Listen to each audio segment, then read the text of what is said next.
In the case of Manson Bryant, a robbery and abduction suspect in Ohio. Court determines that you have or will have the ability to pay restitution. Courtroom race. In 2018, Bryant was convicted by a jury of robbery, kidnapping, and weapons charges relating to an armed burglary of an occupied trailer home. According to reports, 35-year-old Bryant and a co-defendant were accused of crawling through the trailer's window and holding the resident at gunpoint while robbing him. At his sentencing hearing in March 2019, Bryant appeared before Judge Eugene Lucci, a familiar face. This was the fourth time Bryant stood before Judge Lucci as a convicted felon, who noted that his crimes had become more and more violent over the years. The last time before this time that I had him, I put him in prison for 4 years for a robbery. He acted out briefly on his way out of the courtroom, and I just let it go. In court, Bryant was given a chance to speak on his behalf. I made a lifetime of bad decisions. Bryant said that many of his decisions were driven by drug addiction and that he wanted to stay clean.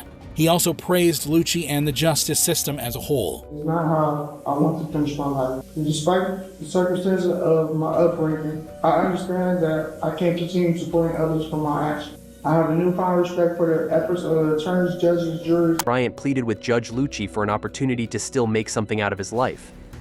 I ask for you to give me a meaningful opportunity to still make something out of my life. Lucci sentenced Bryant to 22 years in prison, which was significantly more than the 12-year sentence his co-defendant received.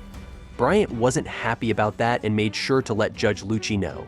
Sentences you to prison for a total of 22 years, the ability to pay restitution. Courtroom race, yeah. Your courtroom, man. You racist as fuck. 22 years. Racist. You ain't. Wait a minute. Never gave me a chance. When I said that you had a certain amount of remorse, I was mistaken. 28 years with credit for 231 days. I don't want to hear it, man. Lucci ultimately sentenced Bryant to 28 years behind bars, up from the 22 years he had originally indicated. The additional 6 years were directly linked to Lucci's belief that Bryant was not, in fact, remorseful. Well, it was clear that the remorse that he was trying to portray was phony, and that he wasn't remorseful at all, and that if given the chance, if I let him loose on society, he's going to prey on other people. Bryant's case attracted national attention and sparked a debate about the role of free speech and judicial discretion in sentencing. Like in the case of Dallas police officer Amber Geiger, who one night made a shocking 911 call. Get up, man. Dallas 911, this is Carla. Where's your emergency? Hi, this is an off-duty officer. I need EMS. I'm in number. What's going on? I'm an off-duty officer. I thought it was at my apartment, and I shot a guy thinking it was my apartment. You saw someone? Yes, I thought it was my apartment. Oh my God. I'm sorry. Okay, and where are you at right now? I'm inside the apartment with him. As per reports, Geiger entered the apartment of her neighbor, Botham Jean, and shot him twice. She claimed she mistook Jean's apartment for her own and thought he was an intruder. Authorities soon arrived at the scene, and time was running out for Jean as officers desperately tried to revive him with CPR. Jean died at the hospital soon after. Geiger was interrogated, where she maintained the same emotions as in the 911 call. Felt like that guy was gonna kill me. I wish she was alive. She's leveling off her gun, having acquired her target, and she shoots at him twice. No opportunity for de-escalation, no opportunity for him to surrender. Bang, bang, rapid, double tap. The prosecution argued that Geiger acted unreasonably and recklessly. Hits Bo in the chest just above his left nipple. The path of that bullet goes down into his heart, does absolutely devastating damage. Goes through his lung, goes through his stomach, goes through his intestine, until it finally comes to a rest in what's called the psoas muscle, which is halfway between his stomach and his back. This path is very revealing because it is consistent with the fact that Bo was getting up from a seated position and facing the door as Amber Geiger was coming into his home. The defense argued that Geiger made an honest mistake and acted in self-defense. Amber Geiger firmly and reasonably believed that she was in her own apartment, that she had confronted an intruder, that she had no choice, that she had no options but to use her gun to keep from dying. Residents of the same building recalled what exactly happened that night. Just go in and I actually was about to cook me something to eat. Okay, what happened then? And then I heard gunshots. Right, how many gunshots do you remember? 2. Anything that you saw that made you think, that's different? Like I said, I just noticed it was an officer walking in. I saw she had a bag, and I just kind of saw it and went to my apartment. She broke down and apologized for her actions. And I'm saying, let me see your hands, let me see your hands. What were you focused on? Him. Just him? Yes. And then he began coming for you? Yes. And as he began coming for you, that's when you heard him speak? Yes. Good. I'm going to do that now, right? Yes, sir. Hey! Hey! Hey! And that's at that point whenever I shot. Somewhere in this area? Yes. When you shot, what happened? He fell. However, what Geiger said next shocked the whole courtroom. I'm so sorry. I'm sorry. Shooting him in center mass, exactly where you are trained. You intended to kill Mr. John. I did. Did she literally confess to killing Botham Jean? Geiger was sentenced to 10 years in prison, with the possibility of parole after 5 years. The jury find unanimously that the defendant did not cause the death of Botham John while under the immediate influence of sudden passion, and assessed the defendant's punishment at 10 years imprisonment in the Texas Department of Criminal Justice. This case had an unexpected moment of grace and forgiveness when Jean's younger brother, Brant, took the stand. Again, I'm speaking for myself, not even behalf of my family. But I love you just like anyone else. I'm not gonna say I hope you rot and die. I personally want the best for you. And I wasn't gonna ever say this in front of my family or anyone, but I don't even want you to go to jail. But what he did next was seen as a powerful gesture of compassion and healing. I don't know if this is possible, but can I give her a hug, please?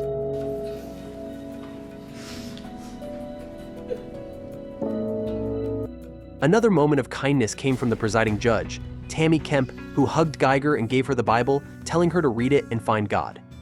Amber Geiger was sentenced to 10 years in prison for accidentally killing her neighbor. But what happens when a crooked cop gets caught, like in the case of Zachary Wester, who was charged? But how does it compare to taking your own life in court?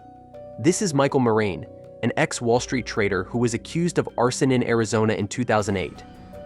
Moraine bought a $3.5 million mansion but could not afford the mortgage payments and tried to sell it at a charity auction.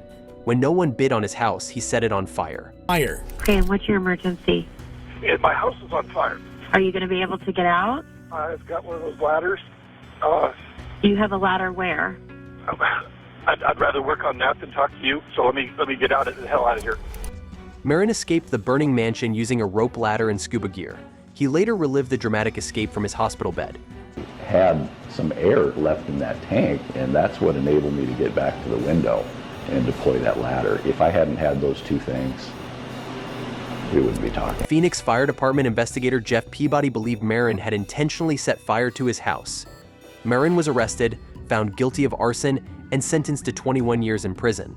We find the defendant, Michael James Moraine, guilty of arson of an occupied structure. As the verdict was read, Moraine appeared to put something in his mouth. Moments later, he started having seizures and ultimately collapsed in court. No.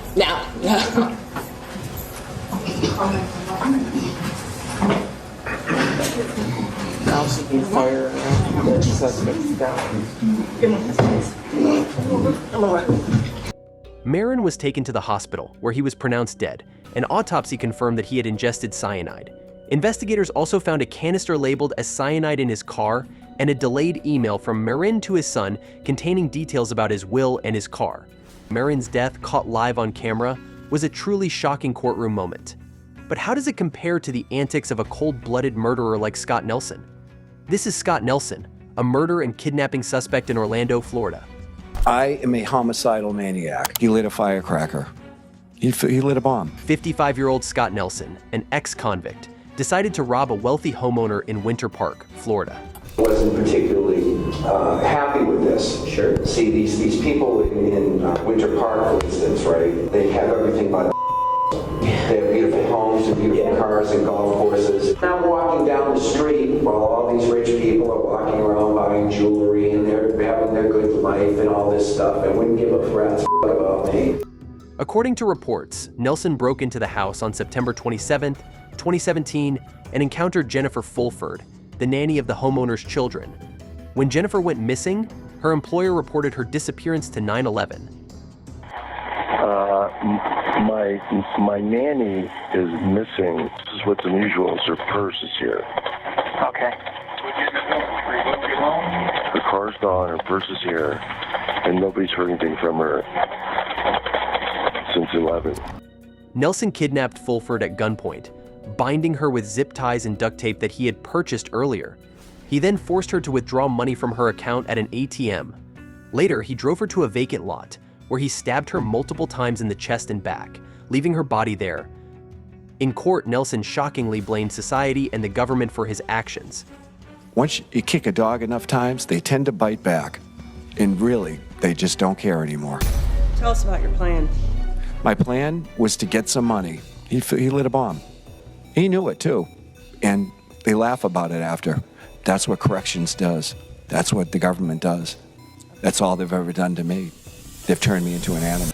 Nelson went on to chillingly describe his crime. Who killed Jennifer Fulford? I did. Did she appear to you to be terrified? I'm sure she wasn't happy. You've had a knife this whole time, right? I think I left it in the vehicle, and then I had to go back and get it, I guess. Should I have dropped her off in front of He also openly admitted to kidnapping and murdering Jennifer Fulford. Leave her there. Not to kill her, to leave her there. Why did you bind her hands behind her back? I would imagine so that she couldn't leave. Why did you wrap it so tightly that she couldn't breathe? I didn't do it that tightly. He further claimed that the police did a poor job of catching him. Got me here. I gave it all to you. Stating that he ultimately turned himself in rather than being apprehended. During the penalty phase, Nelson asked the jury to sentence him to death, stating that he was a lost cause. I am a homicidal maniac. Mr. Nelson, do you want to be sentenced to death? Yes. The jury recommended life in prison without parole for Nelson, citing his history of abuse, mental illness, and brain injuries as mitigating factors. The judge agreed and sentenced him to life in prison. Nelson's cold and calm confessions of his crimes became a truly viral courtroom moment. That concludes today's look into some of the most shocking and dramatic courtroom moments. From chilling confessions to unexpected outbursts, these cases remind us of the unpredictable nature of justice. Be sure to subscribe for more updates on gripping legal stories, and don't forget to like and share this video if you found it compelling.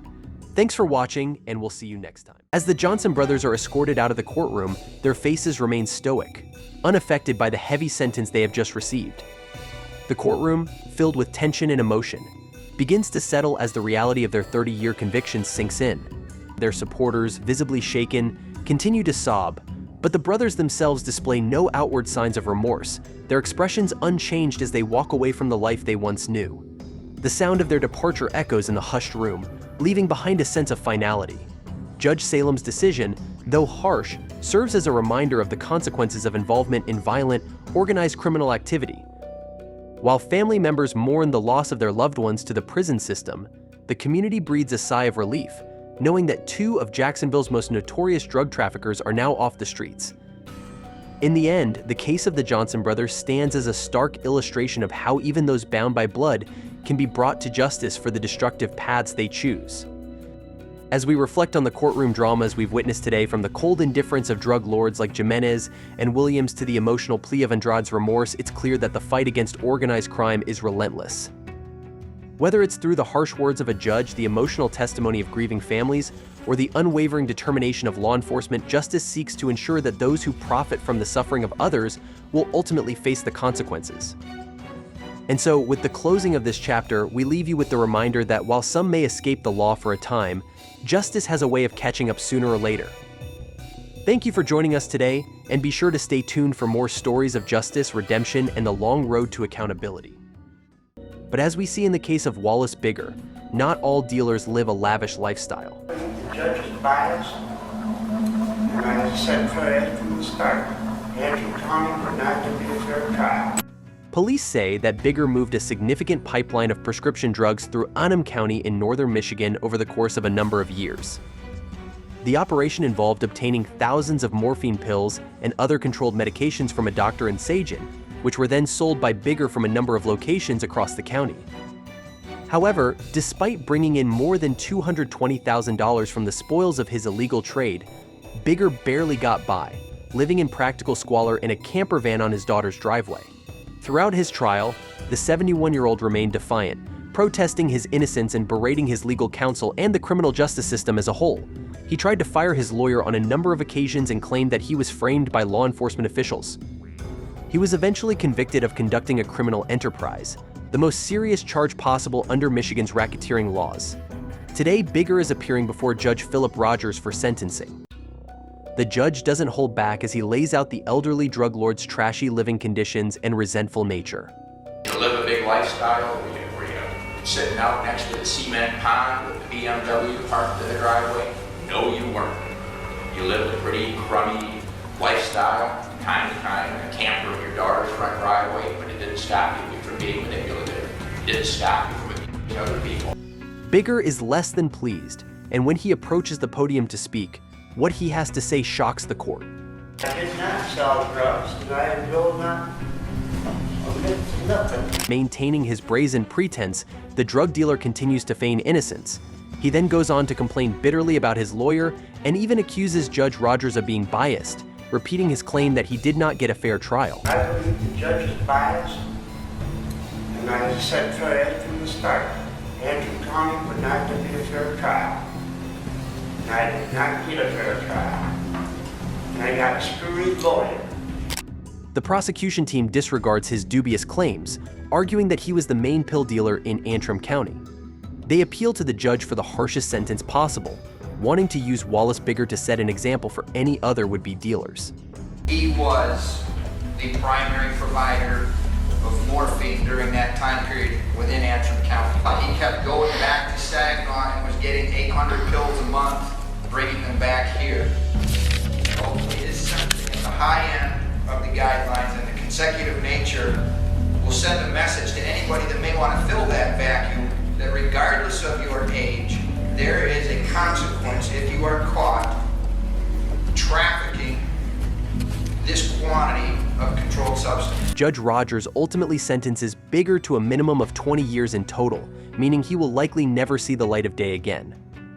I am sentencing you to 180 to 360 months on charge number 1. On charge 2, the controlled substance delivery charge, 23 to 240 months. Charges 3 and 4, 23 to 240 months. On the maintaining a drug house, 16 to 24 months. And on conducting the criminal enterprise, that's 50 to 240. Most drug lords, like Bigger, are convicted for possessing illegal substances with the intent to distribute and rarely face any charges in relation to the effect that their drugs have on their vulnerable customers. However, occasionally dealers are held to account for the consequences of their actions. We see in the next case, some even choose to make it a family business. This is Rashad Johnson and his brother Marquez Johnson. The Jacksonville siblings are appearing before Duval County Judge R. Anthony Salem for sentencing after being tried together and convicted of drug trafficking and possession charges. Their arrests came after police raided a trap house on the east side of Jacksonville, and the charges they were convicted of had drug enhancements because both men were identified as leaders of the ruthless 1200 Out East gang. Watch the brotherly love as Marquez shoots Rashad a nod of acknowledgement prior to sentencing. Members of the Johnson family file into the witness box to plead for leniency, telling the judge that the men have 7 kids between them. I often think about the things I could have been different as a parent. I know my sons could have had a better outcome in life. And he's a family man? He is. And do you feel he's a good father? He's a great father. Your Honor, I pray and ask that you're merciful. I pray that there's some resources to help them grow. Then the brothers take it in turns to address the judge. I don't know what kind of sentence you will hand out today, but I would ask that you be lenient towards me. I have a beautiful family, which includes 4 kids and a stepchild. I am not a bad person. I'm not a monster. I'm not a gamer. Just a human being who made mistakes. And throws himself at the mercy of Judge Salem, claiming to simply be a man who has made mistakes. In a similar vein, Marquez denies any involvement in gang activity. I am not labeled as a menace, an animal, or a gang member, or in my community or anywhere else. And I just want to say I'm sorry to my family once again for putting me through this situation and letting them down. Prosecutors aren't buying it, and they argue that the Johnson brothers had plenty of opportunity to clean up their act, but continued to engage in gang-related activities. They had the opportunity to better their lives after serving 3 years in the Florida State Prison, and they came back out and continued doing the same pattern of criminal activity that they had been arrested so many times before for. They even moved out of their community. But instead of staying out of their community and getting jobs, the court has heard nothing from any of these witnesses about legal jobs that they had. They provided for their families financially, but how are they doing that? By selling drugs. The men stand side by side to hear their fate, and with the futures of two men hanging in the balance, it seems like Judge Salem has a heavy decision to make. The sentence he hands down stuns the courtroom. Adjudicated guilty, sentenced to 30 years Florida State Prison, 581 days. Loud sobs echo through the public gallery from the men's supporters as a hefty 30-year sentence is imposed on both brothers. As upset as the men's family members may be, the brothers seem to be taking their 3-decade punishment in stride. Rashad turns and waves goodbye to his family without a trace of sadness as he is led from the courtroom. The Johnson brothers' sentences may seem heavy to some,